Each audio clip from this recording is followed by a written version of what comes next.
Defense counsel opened their case here today in the first-degree murder trial of Kaylin Schlater, accused of strangling to death Tess Richey. It was a chilling, heartbreaking discovery made by a mother searching for her daughter. November 29th, the mother of 22-year-old Tess Richey found her daughter's lifeless body. The Kaylin Schlater murder trial continued here again today at the University Avenue Courthouse, where a jury heard from an undercover police officer. That officer was placed in a holding cell next to Schlater. He says Schlater opened up to him, even called him a brother, as he described the night Tess Richey was killed. And just a warning that some of these details may be disturbing to some viewers. Welcome back to our channel, where we explore the most fascinating stories around the world. Today, we have a deeply moving and heartbreaking story to share with you. This is the story of Tess Richey, a young woman whose life was cut short in a tragic way. But it's also a story of hope, resilience, and the power of community. So please stay with us as we delve into the heartbreaking case of Tess Richey. In September, I moved to Toronto for school. I met David, and we started hanging out. And yeah, then a relationship formed. You know when like you figure something out when you're like, I know this isn't right and I know I should probably not do this, but at the same time you're like, but I want to do it anyways. After having a bottle of wine, I went upstairs. I was tired. I looked at his computer and I told myself, don't be that girl, Tess, don't do it. But I had to. He got angry. We were up in his bedroom. And that's when he hit me. I remember during that altercation, he called me pathetic. Like he looked me in the eye, spit in my face, and called me pathetic. For a week after that, a full week, I was begging for him to forgive me. In what world? Talk about no respect for yourself. Tess Richey was born 30th of November, 1994. She attended E.W. Norman Public School and Whitefield Secondary School. Richey worked as an assistant manager at the Days Inn in North Bay before moving to Toronto. She completed the flight services program at Seneca College in April 2017 and applied for jobs with airlines and a Toronto hotel. In the meantime, she juggled multiple part-time jobs, working primarily at a downtown coffee bar.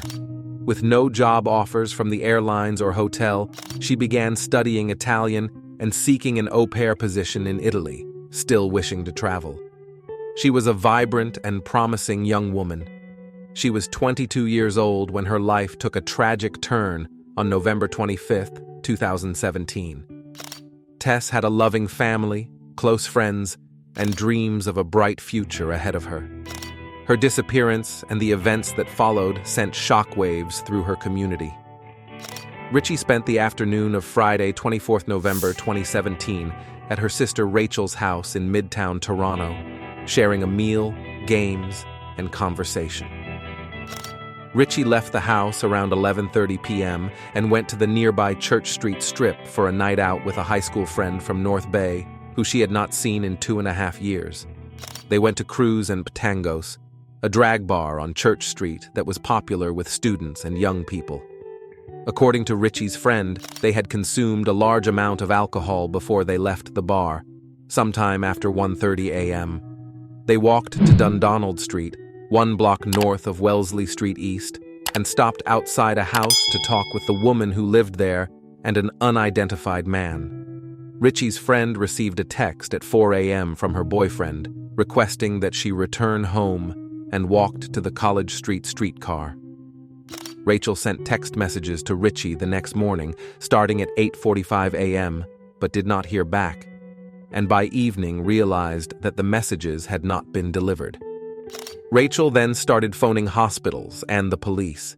Richey had used the same account as her mother for her Fitbit and used her mother's credit card for her Uber account. From these accounts, the family had received a message that Richey had taken about 300 steps after 3 a.m., followed by a sequence of 4 a.m. notifications that indicated she had requested a ride from Uber that was then canceled, though it was unclear who had canceled the trip. On 27 November, Richey's mother, Christine Hermiston, and other family members drove 4 hours from North Bay to search for the missing woman. They spent the next 2 days putting up posters, handing out flyers, asking for information, and organizing searches at Church and Wellesley. On the afternoon of 29 November, Hermiston and a friend took a closer look at a house closed for renovation, 2 doors from where Richey was last seen. Hermiston found her daughter's body at the bottom of a narrow stairwell to a basement apartment, which she said was like looking into a grave. The heart-wrenching realization that Tess was no longer with them left her family and friends devastated. A missing persons investigation was initiated by officers from Toronto Police Service, TPS, 41 Division in the east end of the city, where Richey had previously lived, rather than 51 Division, where she was last seen. TPS stated on 28 November that they had few leads on Richey's whereabouts and expressed concerns for her safety. The investigation into Tess's death was complicated, and many questions remained unanswered.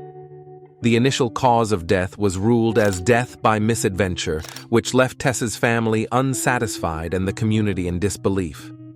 The details surrounding her final moments were shrouded in mystery, and many believed there was more to the story. The community was outraged by the handling of Tess's case. They demanded answers and justice for the young woman whose life had been taken so tragically. Social media played a significant role in mobilizing support and ensuring that Tess's story was not forgotten. As public pressure mounted, the case was reopened and reclassified as a homicide. Police released images of the suspect and asked for the public's help in identifying him. In January, Richey's family was continuing to circulate the images in hopes that someone would recognize the man. It was then revealed that crucial evidence had been mishandled and new information came to light. The case took a new turn, and Tess's family and the community finally saw a glimmer of hope for justice. In February 2018, Kaylin Schlatter, a 21-year-old man, was arrested and charged with the first-degree murder of Tess Richey. Police confirmed at that time that Schlatter was the man from the released surveillance images, believed to be the last person who had been with Richey. He had no police record prior to his arrest. The arrest was a significant development in the case and a moment of relief for Tess's family and supporters. Despite the heartbreaking circumstances, Tess's memory has lived on through the efforts of her loved ones and the community. Her story has raised awareness about the importance of properly investigating and handling missing persons cases, especially those involving young women. The trial of Kaylin Schlatter brought the painful events surrounding Tess's death to the forefront once again. The court heard the details of that fateful night and the evidence against the accused. The trial was emotionally charged, and Tess's family bravely faced the ordeal in their pursuit of justice. In September 2020, Kaylin Schlatter was found guilty of first-degree murder in the death of Tess Richey. The verdict marked a bittersweet moment for her family and the community. While justice was served, it could never bring Tess back. Her legacy, however, lives on as a symbol of resilience and the power of community. The case of Tess Richey is a heartbreaking reminder of the vulnerability many young women face when they're out at night. It's also a testament to the strength of a community that refused to let her story fade away. We must continue to support and advocate for justice in cases like Tess's and ensure that no one else suffers a similar fate. If you'd like to learn more about Tess Richey's story or support the efforts to remember her, please check out the links in the description below.